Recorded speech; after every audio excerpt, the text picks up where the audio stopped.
अब जो हमने पिछले मॉड्यूल में डिस्कशन की है कमिट की, now in this module let us try to implement while by using a PL/SQL actual executable block. So now look at the screen.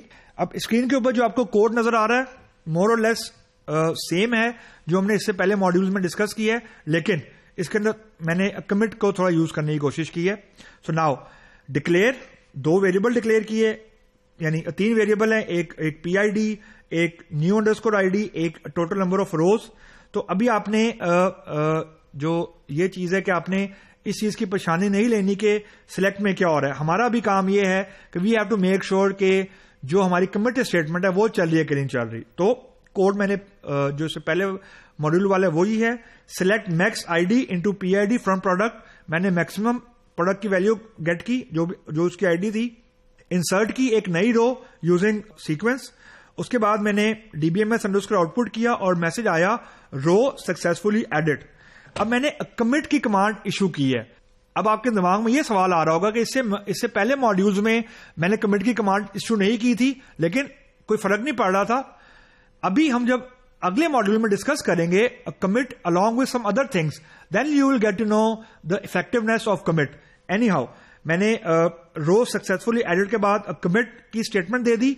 अब इस कमिट का मतलब यह है कि ऊपर वाला जो भी काम है यानी बिगिन के बाद और कमिट से पहले अब वो परमानेंट हो गया, यानी there is no way to undo it. मैं इसको रिवोक नहीं कर सकता. यानी जो मैंने नई रोज इंसर्ट की है, and keep this thing in mind, मैं अभी PL/SQL ब्लॉक में ही बैठा हुआ हूं. अभी मेरा PL/SQL ब्लॉक कंप्लीटली एग्जीक्यूट नहीं हुआ. रीजन कि भी ऑटो कमिट इश्यू नहीं होगा. ऑटो कमिट उस वक्त इश्यू होगा जब एंड की कमांड इश्यू हो जाएगी, यानी PL/SQL ब्लॉक पूरे का पूरा एग्जीक्यूट हो जाएगा. तो I am in the middle of the code और मैंने कमिट की कमांड इश्यू कर दी. अब बिगिन से पहले और कमिट तक यानी सिलेक्ट, इंसर्ट और DBMS जो भी है वो अब परमानेंट हो गया. अब उसको कोई छेड़ नहीं सकता. Nobody can undo it. Mean बाकी तमाम यूजर्स इस चेंज को व्यू कर सकते हैं. That's the whole point.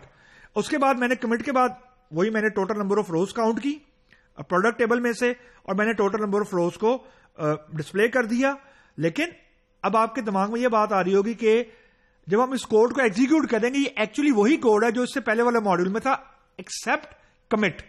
तो फर्क सिर्फ यह है कि बिगिन से पहले और कमिट तक वाली चीज अब परमानेंट है, लेकिन कमिट के बाद वाला कोड यानी इस कमिट के बाद मैंने अगर कोई इंसर्ट, अपडेट, डिलीट कुछ किया होता वो टेम्परेरी है till the block is completely executed.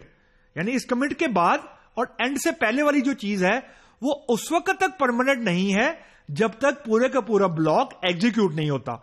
लेकिन कमिट से पहले वाली चीज वो अब परमानेंट है. दैट्स अ की डिफरेंस कि कुछ प्रोग्रामिंग का कोड है वो कमिट से पहले है, कुछ प्रोग्रामिंग का कोड है जो कमिट के बाद है. जो कमिट से पहले है now that's a permanent part of database. लेकिन जो कमिट के बाद वाला कोड है वो उस वक्त परमानेंट होगा जब पूरे का पूरा PL/SQL ब्लॉक कंप्लीटली एग्जीक्यूट हो जाएगा. That's a key difference. So now let's try to run the code and see. The code is basically the same. The only difference here is that I have issue a commit statement before. Okay, so now let me rerun this code and let's see. Just look at the output and you will see कि rows add हो रही हैं कि नहीं हो रही. Total rows inserted 7. Just look at the count. Total number of rows inserted 8. Then total number of rows inserted 9. Then total number of rows inserted 10 and so on. ये code बिल्कुल मिलता जुलता है जो हमने इससे पहले मॉड्यूल में डिस्कस किया है. फर्क सिर्फ ये कि कमिट से पहले वाली चीज अब अनडू नहीं हो सकती. यानी there is no way that we are able to in fact do the revocation, यानी हम कोड को अनडू कर सकें. यानी जो हमने इंसर्ट की है रो वो हम उसको अनडू कर सकें उस इंसर्शन को. इस कमिट के बाद ये पॉसिबल नहीं है कि पहले वाली इंसर्ट जो भी इंसर्ट की थी वो हम अनडू कर सकें. That's the beauty of a commit statement.